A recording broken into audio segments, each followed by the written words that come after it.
I'm here to talk to you about something very close to my heart, which is our private services register.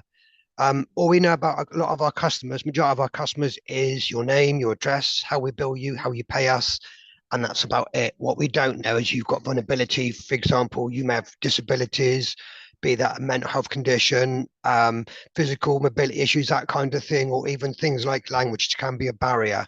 So what we want to know is more about you basically and your needs. So unfortunately, inevitably, over time, there are times when our assets fail. There are also times when our assets fail because utility companies and other organizations hit them, and that causes people to have no water supply. In that situation, what we look to is what's called our price services register. So we do what's called a trace. We know in the area who's affected by it. What we then look to do is, if you can go on to the next slide for me, please. So on here, if you read that through, your left-hand side, it gives your account number, your first name, your address, your email, and your contact details. The second colleague, and as you go across there is about medical conditions. For example, like if you've got MS, you can put you've got chronic or serious illness, dementia. You see on here, there's various things on here as well. The third column, applying to join a practice register, just puts on here, you can be that you've got a young adult in foster care, you can be recently bereaved. And for those three there, you can go on it for just a 6 month period.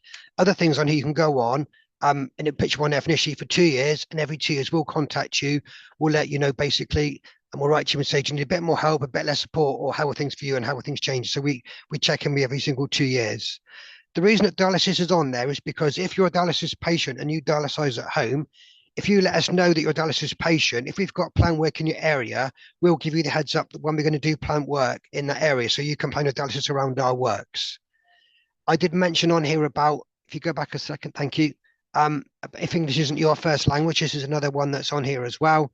All of our guys, myself included, have got an app on our phones which is called Language Line that gives us access to more than 100 languages. If you let us know what your preferred language is, we'll do our best to communicate with in that.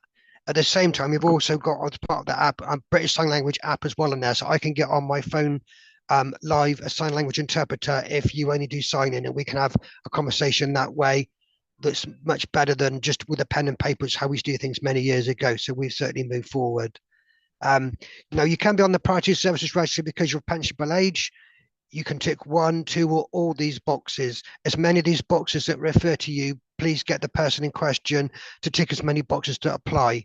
If you go to top right hand corner, you got other needs that you may have. So that could be a nominated contact, reach out to you on emergencies. That's particularly on there for things like dementia, Alzheimer's, that kind of thing as well. Or also, if, for example, it might be a little bit frightening, one of our people to turn up at your property or to do something at a house there, let us know and we'll reach out to a nominated carer in the event of an emergency. Very, very infrequently do you need to go into your house, only normally to kind of do things like read a water meter or, for example, to take a sample of your water if you allow it there. People do use this as a way into house to prey on vulnerable people. So you can see that blue box on the right hand side there about our password scheme. If you register with a password, when we come to your house, we will say to you, Mrs. Smith, I'm Rob from Thames Water. We've always got ID with us. If we haven't got ID, it's in the van. You send them away, go and get your ID and come back to me. It's not in the van, it's not an excuse. It should be worn at all times. They will tell you that password. So, for example, if your password is Africa and we say your password is Steve, you know that this person potentially is a bogus caller. Just go on to the next slide for me, please. Okay, that's fine. Just go back a second. Brilliant. Thank you very much. Just back one again to that previous screen. Thank you. Brilliant. So you can see on here as well, don't speak English is on there. Developmental concerns such as autism is on there as well. Household with babies or preschool children. You can read this through for yourself. You don't need to read it all the way through for you now as well. The beauty of this is when things go wrong, as I said before, that never will do. When we know that there's an emergency situation in your area, if, for example, you've put on here, you want us to text us an emergency, we'll text you with our best guess in terms of how long the water's going to be off for. If, for example, it's going to be extended outage, we can't fix it quickly. What we'll then look to do is have a bottled water station at something like a local shopping area, community centre, leisure centre, etc., in their car park. If you're ably bodied and you can get to the site and collect water, that's absolutely fine. If you can't because of mobility issues or lack of transportation, the bottle station is a little distance away from your house, which sometimes we can't always set one up as close as we'd like to the affected area. If you're on the priority services register, again, in the event of an extended outage, we'll arrange to deliver bottled water to your door as well. So it's just a security net. The key message here is this is free of charge. Just think of it as a safety net. You may never need it. However, if the water goes off on a particularly great, horrible day, if people are waving, I always say, look, it's free to you. If you never need it, it's not cost you anything. Just it literally is a flag on your account. When things go wrong, as I said before, we know who's affected. We look for that flag. That list of people gets past somebody like me to check in with those people, make sure they understand what's happening, they're all okay, and we'll tailor our services to yourself in that situation as well. So it's just about, this is only given to people who work on events such as myself. It's not shared with people who need to see it.